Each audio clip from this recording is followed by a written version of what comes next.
JJK 238 chapter leak is out, and trust me guys, this leak is perfect. So without any further ado, let's just jump right into this video. So from what we can see, the narrator says that Kashimo analyzes Sukuna, and what Kashimo says about Sukuna's new form is that it's perfection. And when you think about it, now it makes sense, because I really didn't even think about it this way until Kashimo himself pointed it out.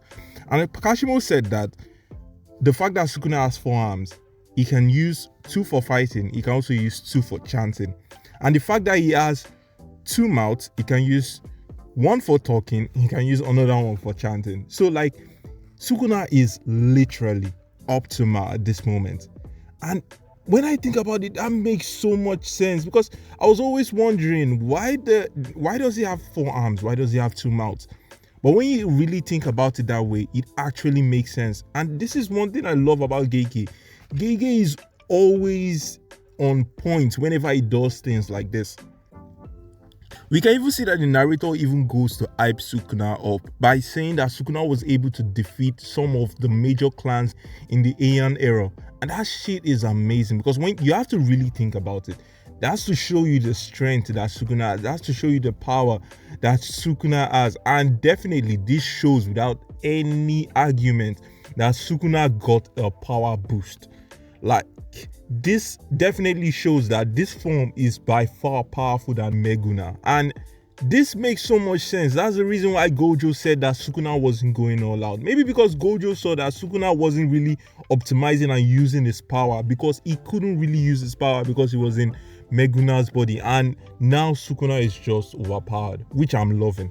So Kashimo goes for an attack, and this is why I said that the 4 arms actually make sense. Sukuna is able to catch Kashimo with 1 hand, and is able to throw Sukuna with another hand. And like I said, this proves that Sukuna is stronger and faster than his former form, because we could see in the last chapter that Kashimo was somewhat equal, if not superior, to Sukuna when it came to speed and strength. But now we can see that Sukuna is able to close the gap, and this shows how strong Sukuna has become. Now, this is when Sukuna starts acting petty. We see that Sukuna begins to chant for a new attack, and he also tells Kashimo to dodge. Like, guys, can you see the disrespect? So this is the reason why I said Kashimo is not him, because you have to understand that Sukuna is overpowered. If there was anybody in this series that could defeat Sukuna, it would have been Gojo. The only person right now I believe that can actually do a thing to Sukuna has to be Yuji. Right now, Kashimo can't do shit to Sukuna, and that's just the truth. And we see that Sukuna is able to use the same attack that he used on Gojo, the cleave and dismantle attack that is able to actually cut space. So now we know that this is an attack that Sukuna can spam willingly, and that shows you that Sukuna is overpowered at this point, because the ability to cut through space alone is just damn near powerful. And the fact that he can use it anytime he wants again just shows how much he learned from the Battle of Gojo, just shows how powerful Sukuna has become. Like, I'm really loving this chapter. And we can see that Sukuna goes to make fun of Yorozu. He says that, imagine, she tries to teach me how to love. That if she wanted to reach anybody, she should have done that with Kashimo or Gojo. Now we can see that Sukuna is throwing shade at both Kashimo and Gojo. But then again, it's very relatable and it's very understandable, because you have to think about it. Kashimo and Gojo, they don't really know themselves the way Sukuna knows himself. That's the reason why Kashimo, in the beginning of the battle, started asking Sukuna some questions.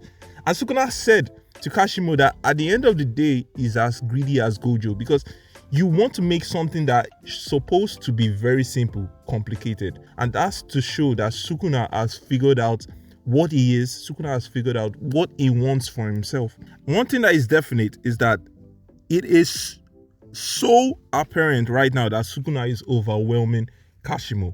So this proves, like I said, that Sukuna is very powerful. This proves that Sukuna is stronger than Kashimo.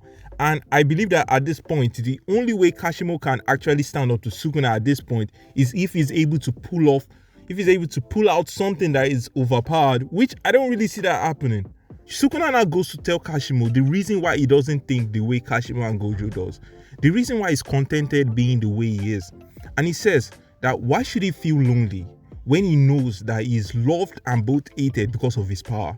That because of his power alone, there is no need for him to feel lonely. There is no need for him to find purpose in what he does, because Sukuna is okay the way he is. He does what he does. He finds pleasure in what he finds pleasure, and he destroys what he feels displeasures him. And that's to show you why Sukuna is him. That's to show you that Sukuna understands what he is. Sukuna doesn't want to look for meaning from other people. Sukuna acknowledges himself. And to me, I believe that this was what Gege was trying to tell us. That the main reason Gojo lost to Sukuna was because Gojo somewhat had doubts. Sukuna did not have doubts. Sukuna 100% believes in himself and believes that if he is weak enough, then he deserves to die. And the thing about it is that this is one thing I love about the character that is Sukuna, because Sukuna understands himself.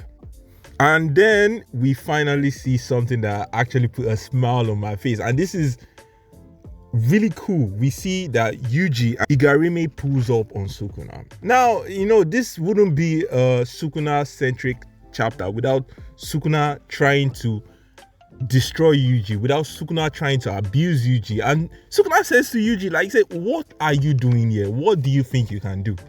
And this is something I want to see right now, because right now I believe that Sukuna should have the chance, Sukuna should have the opportunity of destroying Yuji, should have the opportunity of unaliving Yuji, right? So if Yuji survives this battle, this shows that either Sukuna has plans for Yuji or there is a binding vow involved.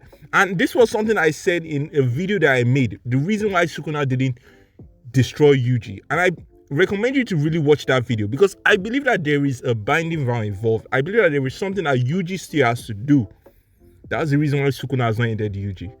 And so from there, this is where the leaks stops. Now, honestly, I can't wait for the official chapter to drop so I can make an official review. Like, I don't normally give 10 out of 10s, but this chapter alone was everything I was waiting for. This chapter alone was everything I wanted.